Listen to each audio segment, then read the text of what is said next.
Between 1991 and 1993, Paul Bernardo, along with his wife Karla Homolka, raped and killed several women in Canada. However, the duo's crime spree began almost a year after their engagement in 1989. The couples were intensely in love with each other. That's why even after knowing her fiancé's sadistic sexual behaviors, Homolka continued to assist him and knew everything about what he was doing.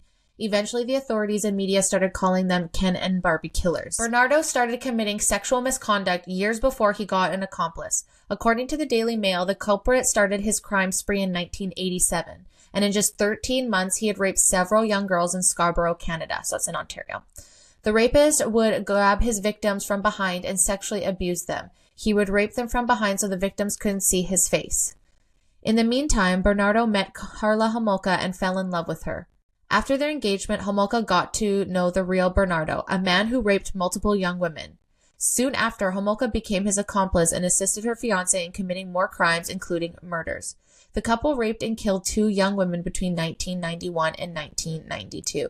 Isn't that fucking disgusting? It's kind of giving like Jeffrey Epstein and Ghislaine Maxwell. This sounds like it's more brutal though. Like I'm not saying what they did, but I just mean like this seems like obviously not as big scale, smaller scale, but same kind of thing. Like definitely not a girly's girl, like Jesus age. Sorry. Anyway, however, in 1993, their crime spree ended when Homolka left Bernardo and the test results of DNA samples taken by the authorities finally came out.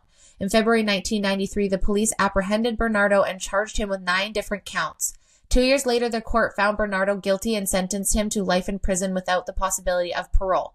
Meanwhile, Karla Homolka took a plea deal and testified against her fiancé. As a result, she received a 12-year sentence.